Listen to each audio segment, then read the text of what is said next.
Advocate Gita LLB আপনার brief নেবে না, অ্যাডভোকেট গীতা এলএলবি আপনার কোনো কাজ করবে না, অ্যাডভোকেট গীতা এলএলবি কোর্টে যাবে না, অ্যাডভোকেট গীতা এলএলবি সওয়াল জবাব করবে না, অ্যাডভোকেট গীতা। আমি করব,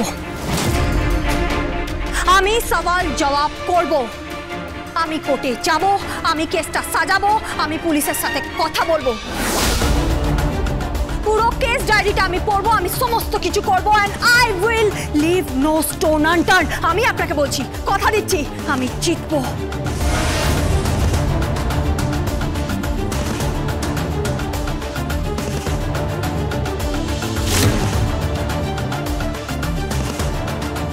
এটাই তোমার শেষ কথা?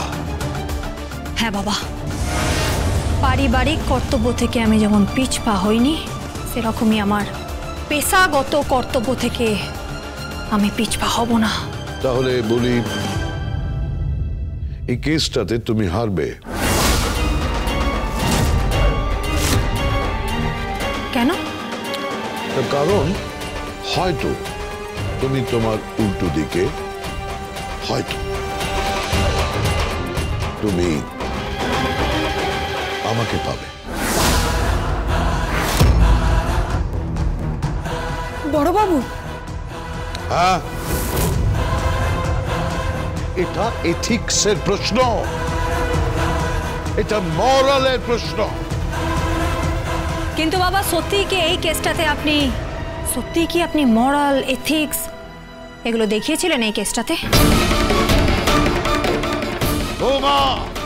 হ্যাঁ বাবা, যদি আপনি এই কেসটাতে এথিক্স, মরাল এগুলো নিয়ে লড়াইটা করতেন না, তাহলে জুনিয়র হিসেবে আমি আপনার পাশে থাকতাম, কেসটা জিততাম আমরা। কিন্তু আপনি তো আপনার পেশার সঙ্গে বেইমানি করেছেন। Gita, mind and language, and don't cross your limit. তুমি সীমা ছাড়িয়ে যাচ্ছ। কিন্তু বাবা, এটা fact. Okay okay, I will see you in court. আমি তোমাকে কোর্টে দেখে নেব।